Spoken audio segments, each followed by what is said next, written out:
지난 한 주 내내 제 머리에서 맴돌았던 성경 구절이 하나 있습니다. 시편 49편 20절 말씀인데요. 종기하나 깨닫지 못하는 사람은 멸망하는 짐승 같도다. 사실 이 말씀은 이 부유하고 권세 있는 자들의 어리석음을 지적하는 말씀인데요. 바로 앞에 이런 말씀이 나옵니다. 18절 19절 세 번역입니다. 비록 사람이 이 세상에서 흡족하게 살고 성공하여 칭송을 받는다 하여도 그도 마침내 자기 조상에게로 돌아가고 만다. 영원히 빛이 없는 세상으로 돌아가고 만다. 그리고 나오는 말씀이 종기하나 깨닫지 못하는 사람은 멸망하는 짐승 같도다. 이 흐름을 아시겠죠? 여기 나와 있는 이 종기라는 단어는 이 명성이라는 뜻으로 사용된 단어인데요. 현실 세계에서 누리는 게 너무 많고 나의 부유함이 또 내가 누리는 이 권력이 이런 것들이 내 눈을 어둡게 만들어 가지고 이 내가 누리는 이 부와 권세가 죽음 앞에서 아무런 힘을 발휘하지 못한다는 사실을 망각하고 사는 것에 대한 어리석음을 지적하는 말씀이에요. 제가 이 말씀을 묵상하다가 보니 누가복음 12장에 나오는 어리석은 부자가 떠오르더라고요. 누가복음 12장 16절부터 한번 보십시오. 또 이르되 또 비유로 그들에게 말하여 이르되 한 부자가 그 밭에 소출이 풍성하매 심중에 생각하여 이르되 내가 곡식 쌓아둘 곳이 없으니 어찌할까 하고 또 이르되 내가 이렇게 하리라 내 곡간을 헐고 더 크게 짓고 내 모든 곡식과 물건을 거기 쌓아두리라.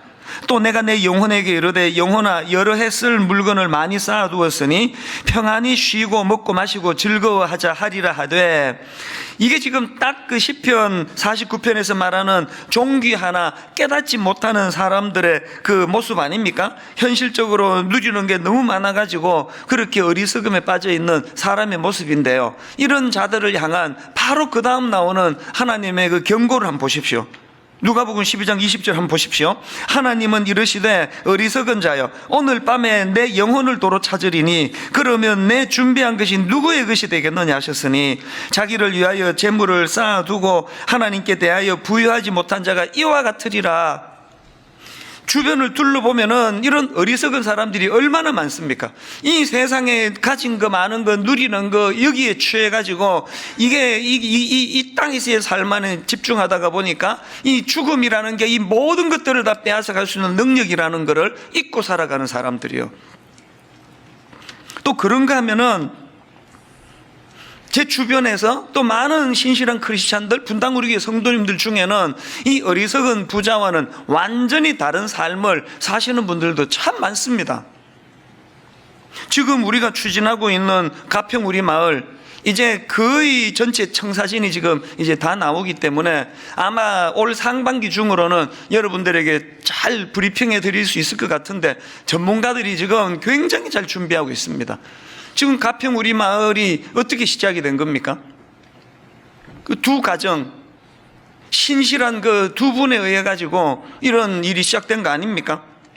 한 분은 연로하신 그 권사님, 연세 많으신 권사님이 평생 일구어 놓으신 재산을 그 42억을 그 통장하고 도장하고 그래가지고 맡기고 가는 것으로부터 시작이 된 거 아닙니까? 처음에 이 권사님이 이제 이걸 교회에다 기증하고 싶다 했을 때요, 말렸습니다. 권사님, 제가 아무리 염치가 없어도 권사님 한평생 한 가족이 일구어 놓은 이 재산을 주신다고 어떻게 넙죽 받겠습니까? 장애인을 위해서 또 선한 일 하고 싶으시면 권사님이 하시고 제가 도와드리겠습니다. 오히려 제가 말렸습니다. 좋은 뜻으로 2년을 싸웠습니다. 못 받겠습니다. 받으셔야 됩니다.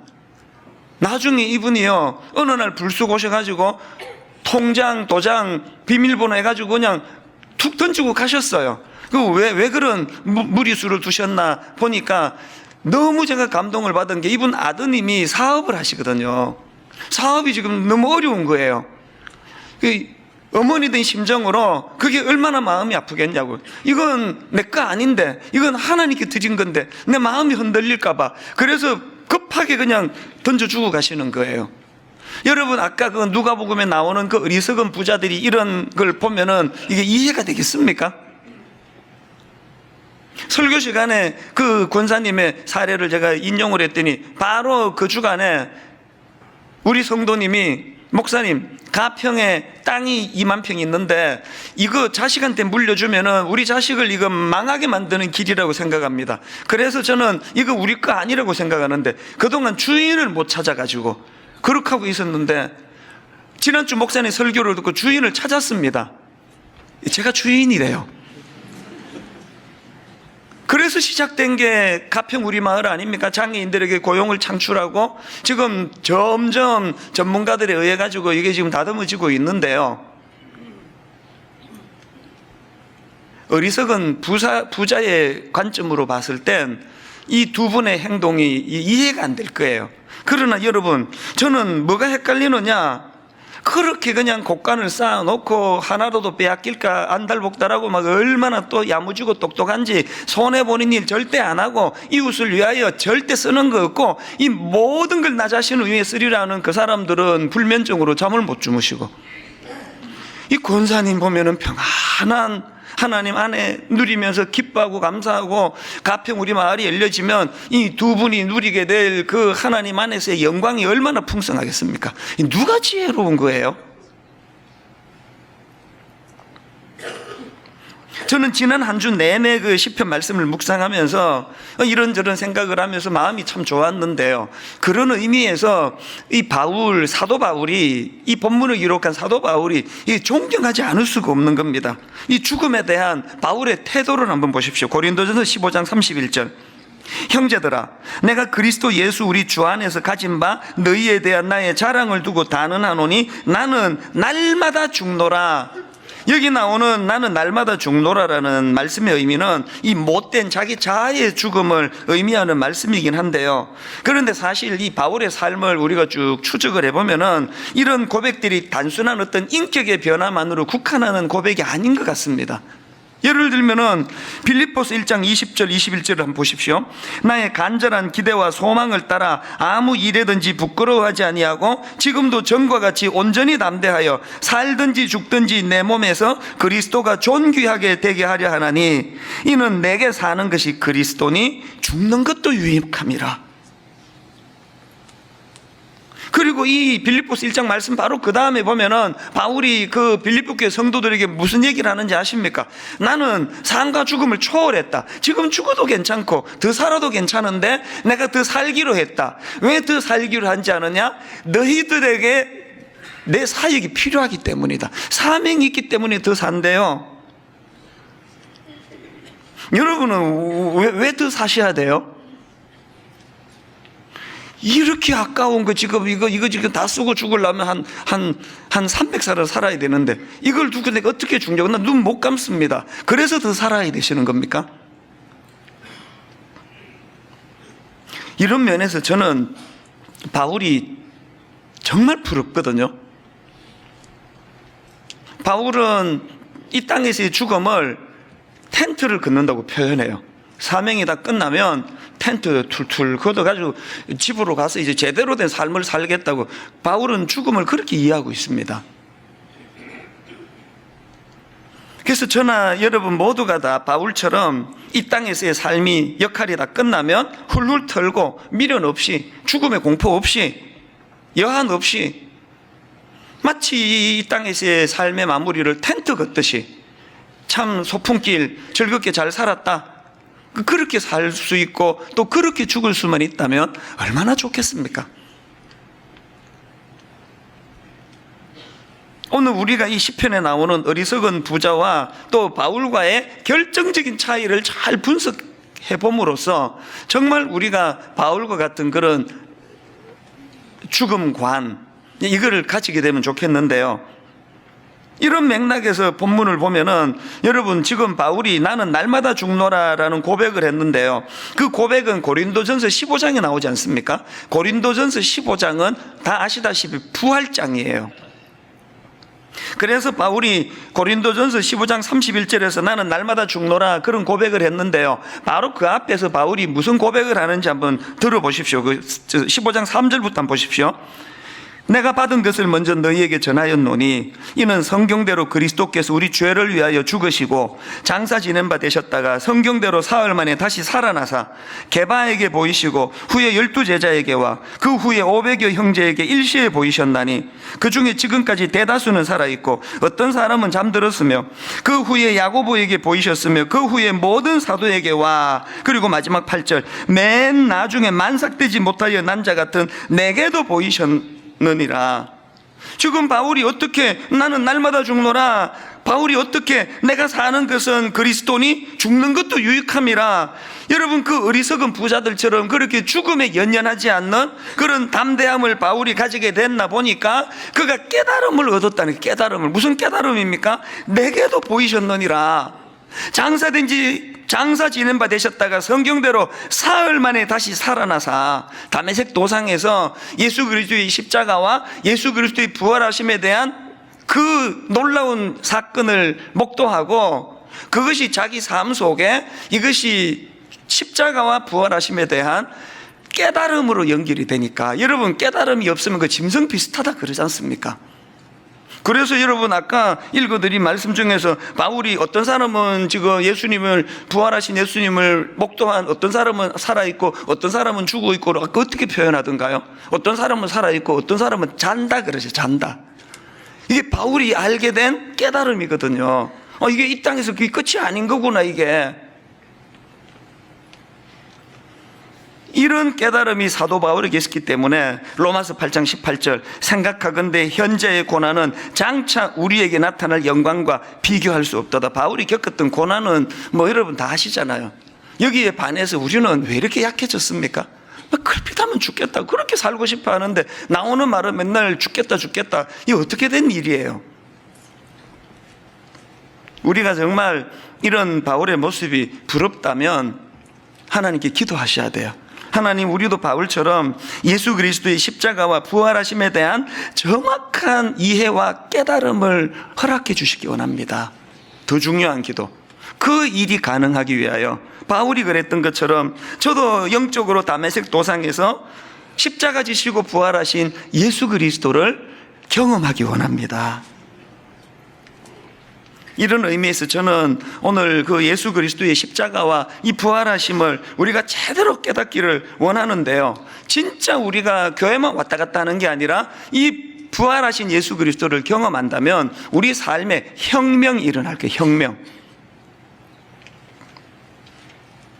오늘 이 부분을 제가 좀 다룰까 하는데 어떤 혁명이 일어날까요? 두 가지로 제가 정리를 했습니다. 자, 십자가와 부활의 의미를 깨닫고 나면 변화되는 혁명적인 변화가 일어나는 두 가지 중에 첫째가 뭐냐? 나 중심의 삶을 내려놓게 된다는 거예요. 오늘 본문이 바로 그 내용을 직선적으로 설명하고 있는 거 아닙니까? 고린도서 5장 15절 그가 모든 사람을 대신하여 죽으심은 살아있는 자들로 하여금 다시는 그들 자신을 위하여 살지 않고, 직설적으로 말씀하잖아요. 내 왜 십자가 졌는지 아니? 이 십자가를 통하여 택함받고 구원받은 하나님의 자녀들에게 근원적인 생각의 변화가 일어나는 거예요. 다메섹 도상 이전에는 어떻게 해서든 나 중심이에요. 이거 하나 아깝게 이거를 왜 내놔야 돼? 이거 한 번밖에 없는 인생인데 죽을 때까지 나 자신을 위해서 내가 이거 쓰다가 죽을 거야. 혹은 아까 시편에 있는 말씀처럼 내가 갖고 있는 이 놀라운 부가 이 죽음도 있게 만드는 거예요. 안 죽을 것처럼. 그랬는데 십자가와 부활하심에 대한 정확한 깨달음이 있고 나니까 가치관이 바뀐 거예요. 그래서 다시는 나 자신을 위해 살지 않고, 오늘 여러분 교회에 사람 많이 오는데요, 이 원리를 아는 사람은 생각보다 많지가 않은 것 같아요. 여전히 나 중심. 여러분 오늘날 이 교회가 왜 이렇게 복잡한 겁니까? 왜 맨날 그렇게 싸우세요? 맨날 그냥 마음 상하고 화나고 이런 일이 왜 그렇게 많이 일어나는 겁니까? 모든 중심이 지금 나 중심이라서 그래요. 주차장에서부터 기분 나쁘다는 거예요. 내가 주중에는 내 백화점에 가가지고 물건을 사듯이 주일에는 교회 와가지고 그 위로도 받고 그러고 싶은데 왜 기분 나쁘게 난 이렇게밖에 못돼 하느냐는 거 아닙니까? 이 사람들은 왜 이렇게 내게 불친절하냐고. 그런 사람이 가장 불친절하거든 사실은. 예배도 뭐가 이렇게 복잡해? 오죽하면은 여러분 지금 이 교회 쇼핑이라는 말이 떠돌겠습니까? 이 교회 가보고 에이 저 목사도 안 채워져 또 그 다음 교회도 가보고 언제까지 그렇게 떠도시겠습니까? 수요 예배는 주보 딱 보고 야 오늘 누가 설교하나? 이 목사가 설교하네. 가야 되겠다. 그 다음 주에는 이게 설교도 못하는 게 또 나왔네. 안 가야 되겠다. 이 모든 기준이 하나님께 영광이 아니고 하나님께 시간을 드린다는 이게 아니고 내 만족, 내게 얼마나 오감을 채워주는가. 여러분 제가 종종 인용해 드리는 빌립보 3장 18절 19절 한번 보시겠습니까? 내가 여러 번 너희에게 말하였거니와 이제도 눈물을 흘리며 말하노니 여러 사람이 그리스도의 십자가의 원수로 행하느니라. 그리고 그 다음 19절에서 그 원수로 행하는 십자가의 원수로 행하는 사람들의 행동 특징을 선명하게 기록을 해 놓는데요. 그들의 마침은 멸망이요 그들의 신은 배요. 내 자신을 얼마나 위하는지 이 배가 신이에요. 이 안에 들어가는 게 너무너무 중요해가지고 이거 나 위해서 쓰는 건 돈 하나도 안 아까워요. 그리고 땅의 일을 생각하는지라. 땅의 일을. 주일날 교회는 왔지만 땅의 일만 생각하니까 영적인 충만함 이건 관심이 없습니다. 주차장에서부터 얼마나 내게 잘 배려를 해주는지, 이 교회가 얼마나 말씀이 내게 팍팍 와닿는지. 부활절을 맞아 오늘 저는 주님께서 직접 하신 이 말씀을 다시 한번 선포하기 원합니다. 마가복음 8장 34절 보세요. 무리와 제자들을 불러 이르시되 누구든지 나를 따라오려거든 자기를 부인하고 자기 십자가를 지고 나를 따를 것이니라. 자기 배만을 위해서 교회 다닌 사람은 이게 아마 기절할 말씀이에요.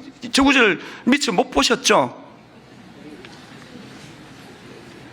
그리고는 바로 그 다음 35절에서 예수님이 왜 그래야만 하는지에 대해서 설명을 해 주시는데 35절입니다. 누구든지 자기 목숨을 구원하고자 하면 잃을 것이요 누구든지 나와 복음을 위하여 자기 목숨을 잃으면 구원하리라. 어리석은 부자들처럼 내게 집착하고 나 자신만 위해 살고 이게 엄청난 이게 똑똑한 일 같은데 그 사람들은 자승자박이 된다는 그 얘기예요. 아까운 2만 평이나 되는 이 땅값이 또 얼마나 올랐는데 이거를 듣지도 보지도 못한 장애인들을 위해 가지고 이건 주인 찾았습니다라고 갖고 오는 그게 어리석은 부자들이 보면 바보 같은 짓인데 그런 분들은 너무나 행복하게 기쁘게 발 뻗고 주무신다는 거 이게 지금 그 말씀이거든요. 오늘 우리의 신앙에 근원적인 문제가 있는 거 아닙니까? 그런가 하면 여러분 두 번째로 이 십자가와 부활의 의미를 제대로 깨달으면 우리 삶에 어떤 변화가 일어나느냐, 예수를 위한 삶을 살아내게 된다는 것입니다.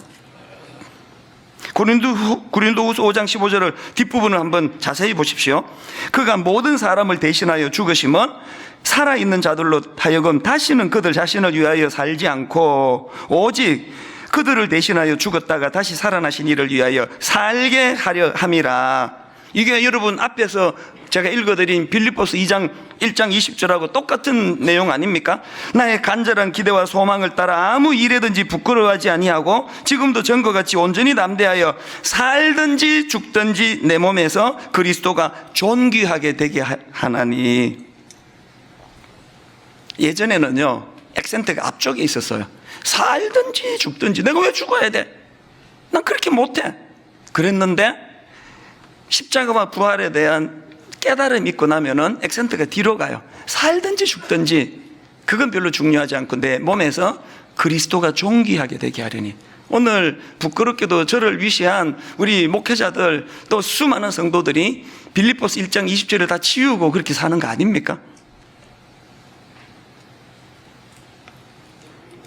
이 두 가지는 동전의 양면이에요. 사실 하나예요. 다시는 나 자신을 위해 살지 않고 동전의 앞면 뒤집으면 이제는 내 몸에서 그리스도가 존귀히 여기게 되기를 위하는, 예수 그리스도를 위한 삶, 이걸 자꾸 추구하게 된다는 거예요. 사실은 제가 작년 한 12월 후반부부터 한 2월 한 중순 후반까지요, 극심한 슬럼프에 빠졌습니다. 이 구절이 너무나 구현되지 않는 현실을 보면서 내 자신이 회의에 빠진 거예요. 어느 정도 회의에 빠졌냐 하면은요, 설교가 안 하고 싶은 거예요. 나는 지금 뭐 하는 사람이지? 일부 예배 드리시는 분들은요, 아마 그 눈치를 채신 분이 많으실 거예요. 토요일 밤 10시에요. 설교 준비가 안 돼 있어요. 그리고 설교 준비를 안 하고 싶어요. 여러분, 토요일 밤 10시에요. 제가 이런 궁리를 했다면 믿으시겠습니까? 이 시간에 내가 누구한테 전화를 해야 나 대신에 나와서 설교할 수 있는 준비를 갖춘 목사님일까? 토요일 밤 10시에 그 생각을 한 적이 몇 번이나 됩니다. 그래서 일부 예배 나올 때 설교 준비가 안 된 상태로 나온 적이 한두 번이 아니에요. 여러 번 있었습니다. 설교를 안 하고 싶은 거예요. 그리고 또 내 존재가 너무 회의가 오니까요, 이제 이 상태로는 내가 강단에 설 수가 없어서 교회에다가 무급 휴직을 신청해야 되겠다. 1년 동안 이제 내가 이 교회를 떠나야 되겠다. 그렇게 하고 더 심각한 거, 제가 우리 집사람한테 부탁했습니다. 내막도 깊이 얘기도 안 하고요, 내가 지금 당장 교회를 사표 내는 일은 벌려놓은 일이 많아가지고 너무 무책임하니까 한 3년 동안 이거 잘 내가 수습하고, 그렇게 하고 3년 뒤에 내가 이 교회를 사임할 생각인데 당신이 허락해 주면 좋겠다고. 깜짝 놀라죠. 그러나 고맙게도 허락해 줬어요. 제가 왜 이런 병이 들었는지 아십니까? 권투 선수로 치면은 그 잽이라 그러나요? 그 복부를 이렇게 툭툭 치는 거예요. 상대방이 막 핵펀치로 나 한 방 때려도 이게 다운이 되지만요, 권투 선수 얘기를 들어보면 이게 1회부터 배를 툭툭툭 계속 맞으면요, 이게 누적이 되면 한 8회나 9회 가면은 건들면 저절로 쓰러진대요. 저는 지난 16년 동안 잽을 많이 맞았어요. 성도들한테, 또 그 교역자들한테, 우리 또 순장님들한테. 이게 뭐냐는 거예요. 그렇게 눈물 흘리고 은혜 받고 복음 십자가 희생 그러면 막 아멘하고 손 들고 찬양하고, 한 20m도 가기 전에 요 운동장 주차하는 데서부터 싸움질하고 멱살잡이하고 남의 차 끌고 도망가고, 어떻게 해서든 빨리 가겠다고 그냥 막 새치기를 해대고, 주민들이 전화를 와가지고 육두 문자로 막 교회가 어떻게 이 모양이냐고 이런 소리를 듣고, 이게 계속 저에게 잽을 맞는 거예요. 이 설교는 무슨 의미지 이건? 모든 게 여기서만 작동이 되는 게 이게 진짜 복음인가? 이게 설교를 안 하고 싶은 거예요. 화요일마다 교역자들 모아놓고 나는 날마다 죽노라, 우리 교역자들은 이 길을 가야 된다고 막 역설을 하면은 막 눈물을 흘리고 듣고 받아 적고 녹음하고 다 그렇게 말씀을 잘 받는 것 같은데, 딱 어떤 문제에 봉착해가지고 내 주머니에서 돈 많은 손해볼 일만 있으면 안색이 바뀌어지고, 내가 확보하고 있는 이 떡이 이게 손해보면 어떡하나, 완전히 태도가 달라지고 무례하게 짝이 없는 이런 행동들을 하는 것을 내가 보면서 회의가 온 거예요. 내가 하고 있는 이 목회는 이게 뭔가, 이게 도대체 이렇게 약해 빠진.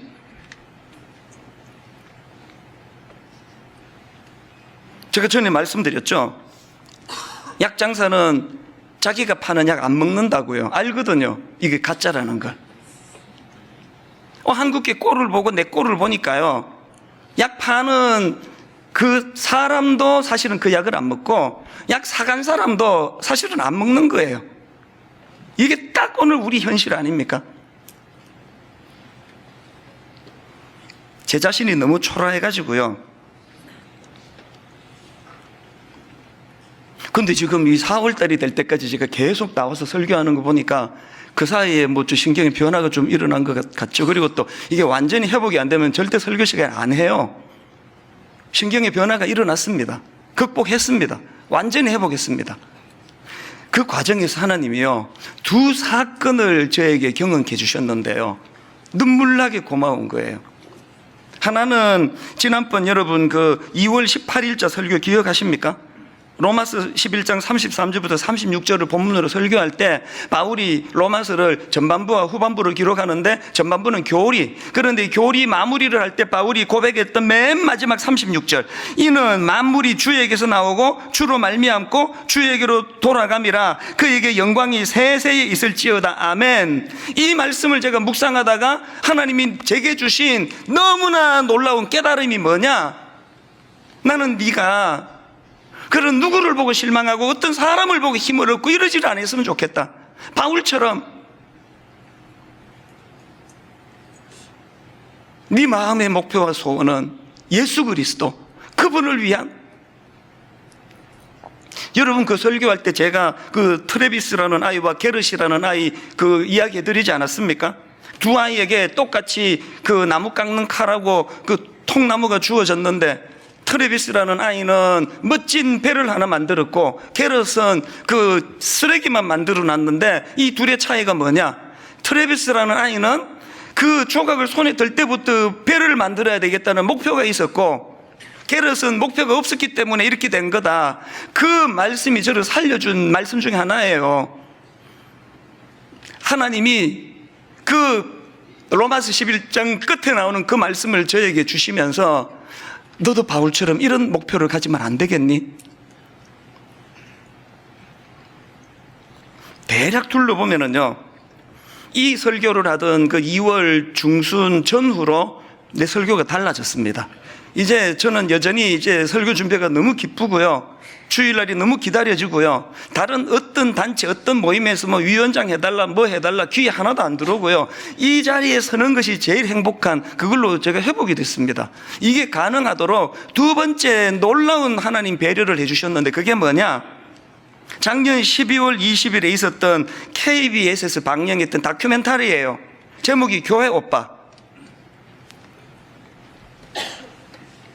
여기 안양에 사시는 부부예요. 이관희 집사님 부부. 진짜 기가 막힌 사연이에요. 너무너무 신실한 부부인데요, 이게 믿겨지지 않는 시련이 찾아오는 게 둘 다 암 사기예요. 남편은 대장암 사기, 아내는 림프종 사기. 얼마나 웃기는지 아십니까? 첫 딸 낳고요, 보통 그 산후조리원에서 2주 조리하지 않습니까? 산후조리원에서 2주 쉬고 집으로 가는데 남편의 발병을 알게 되는 거예요. 그렇게 하고요, 그런 극심한 고통 속에서도 끝까지 하나님 의지하며 그 남편이 이제 항암 치료가 이제 잘 맞춰지는데요, 4월 31일에 남편의 항암 치료가 종료되고 5월 5일에 아내의 항암 치료가 시작이 됐대요. 이 무슨 릴레이 게임 바톤 터치 하듯이요. 저는 이 동영상을 6번 봤습니다. 12월 24일 볼 때는, 12월 20일 볼 때는 너무 그때는 내 마음이 중병이 들었기 때문에 그 상담받고 또 약 처방에서 받고 그러던 때라 가지고 무기력하게 그거를 봤고요. 이후로 이거를 내가 6번을 봤습니다. 그러면서 점점 남편의 상황은 악화가 되고 나중에는 심지어 남편의 병이 재발이 되고, 이런 절망적인 상황에서 그 부부가 나누는 그 대화들이 저를 살렸어요. 그런 절망적인 상황에서 이 부부가 나누는 대화를 한번 들어보십시오. 내 안에 나는 죽고 오직 예수님만 사는 삶. 이게 어떻게 보면 굉장히 멋진 말이고 또 굉장히 어려운 말인데, 근데 생과 사의 갈림길에 서 있는 나나 당신은, 우리는 그걸 할 수 있는 상황이 된 거 아니냐.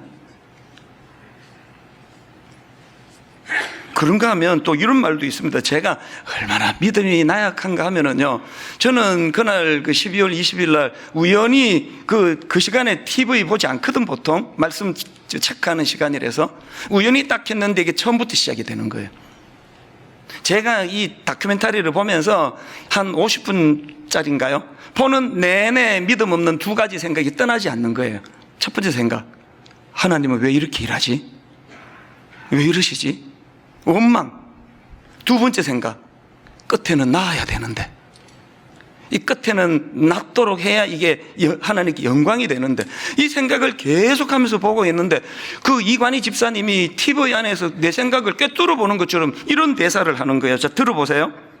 인간의 관점으로는 지금 이 질병, 이 고난, 이런 여러 가지 문제들이 어떻게 해결되는가에만 관심을 두지만, 하나님의 관점에서는 내가 이 고난을 어떻게 받아들이고 그 과정에서 어떻게 변해가는지가 굉장히 중요하겠다는 생각을 했습니다.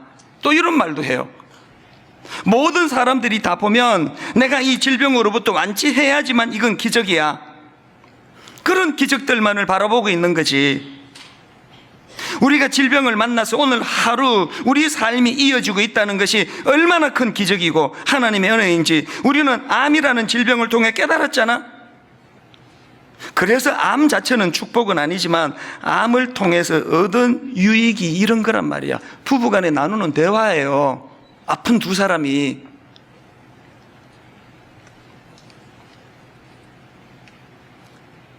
결정적으로 저를 좋은 뜻으로 무너뜨렸던 한마디가 뭔지 아십니까? 그 남편이 한글로 기억이 되는데 이렇게 말하더라고요. 왜 저보고 하루라도 더 살아야 되냐고 물어봤을 때는 하루라는 시간을 통해서 제가 조금이라도 더 온전해질 수 있는 기회를 갖고 싶은 거예요. 서툴고 부족한 점이 많았던 삶이었기 때문에 하루라는 시간이라도 더 주어진다면 조금이라도 더 온전하고 성숙한 하루를 더 살고 싶은 그 기회를 갖고 싶어서, 이게 삶의 이유인 것 같아요. 여러분에게 삶의 이유는 뭐예요? 여러분이 살아야 되는 이유는 이 많은 거 이거 다 쓰지도 못하고 죽는 게 너무 억울한 거 아니야? 이게 여러분의 삶의 이유가 아니기를 바랍니다. 하나님께서 6번에 걸쳐 그 다큐멘터리를 보는데 제게 주신 메시지가 이거예요. 네 눈에는 그 믿음 하나도 없는 엉터리들만 보이냐? 오늘도 이런 부활의 능력, 복음의 능력을 가지고 살아내는 사람이 그렇게 많은 게 왜 네 눈에는 하나도 안 보이니? 저 집사님이 저를 살려줬어요. 내가 어떻게 목회를 해야 되는 건지.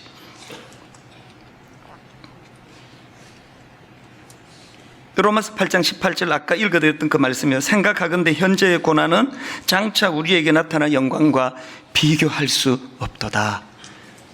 오늘 저와 여러분이 그리스도의 십자가와 부활에 대한 정확한 이해를 가지고 삶을 또 죽음을 초월하는 하나님 의지하는 믿음의 자녀들 되시기 바랍니다.